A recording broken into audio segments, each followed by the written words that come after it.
बहुत पहले की बात है। एक राज्य में एक राजकुमारी रहती थी जो बहुत सुंदर होने के साथ साथ पढ़ी लिखी, बुद्धिमान और बहुत ही समझदार लड़की थी। लेकिन उसे अपनी अक्ल पर बहुत घमंड था। उसे लगता था कि दुनिया में उससे ज्यादा बुद्धिमान कोई है ही नहीं। जो भी राजकुमार उससे शादी करने आता वो उनसे ऐसे ऐसे सवाल पूछती जिनका जवाब किसी के पास नहीं होता। उसने शर्त रखी थी, जो मुझे मेरे सवालों से हरा देगा मैं उसी से शादी करूंगी, और जो मेरे सवालों का जवाब नहीं दे पाएगा उसे मौत की सजा मिलेगी। अपनी शादी के लिए उसने स्वयंवर रचाया जिसमें दूर दूर से कई राजकुमार आए, लेकिन सब हार गए। उसी शहर में एक लड़का रहता था जिसका नाम था बूंदू। शहर के लोग उसका बहुत मजाक उड़ाते थे क्योंकि ना उसके पास धन दौलत थी और ना ही ज्यादा अक्ल। जब बूंदू ने राजकुमारी के स्वयंवर की बात सुनी तो उसने भी जाने का फैसला कर लिया। बूंदू की मां ने उसे बहुत रोका, समझाया, बेटा मत जा, राजकुमारी तुम्हें मौत की सजा दे देगी। लेकिन बूंदू था बूंदू, वो नहीं माना और निकल पड़ा। रास्ते में एक छप्पर के पास खड़ा होकर सोचने लगा, मैं राजकुमारी से सवाल क्या पूछूंगा। तभी उसने देखा, पानी के अंदर एक भैंस खड़ी थी। भैंस के ऊपर एक कौवा बैठा था और कौवे के मुंह में एक मेंढक था जो जान बचाने के लिए टेर टेर कर रहा था। बस यही देखकर बूंदू आगे बढ़ गया।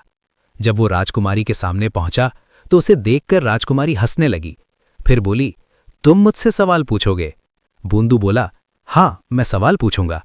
और फिर बूंदू ने कहा, पानी के अंदर 4 टंगियां, 4 टंगियों के ऊपर 2 टंगियां, 2 टंगियों के मुंह में बीन। जा तो बुढ़िया अकेली रह जाएगी या फिर हो जाएंगे 2 से 3। बताओ राजकुमारी, इसका जवाब है आपके पास? राजकुमारी सोच में पड़ गई। सारी किताबें पलट डाली, सारे ग्रंथ खोलकर देख लिए, लेकिन जवाब कहीं नहीं मिला।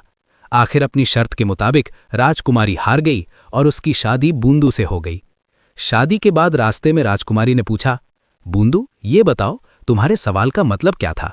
बूंदू हंसकर बोला, अरे ये कोई सवाल ही नहीं था, मैंने तो बस ऐसे ही बात बना दी थी।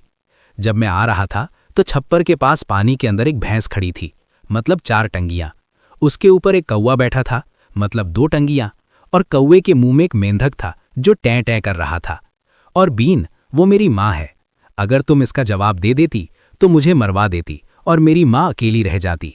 और जब तुम हार गईं तो हो गए 2 से 3, मैं, मेरी माँ और तुम।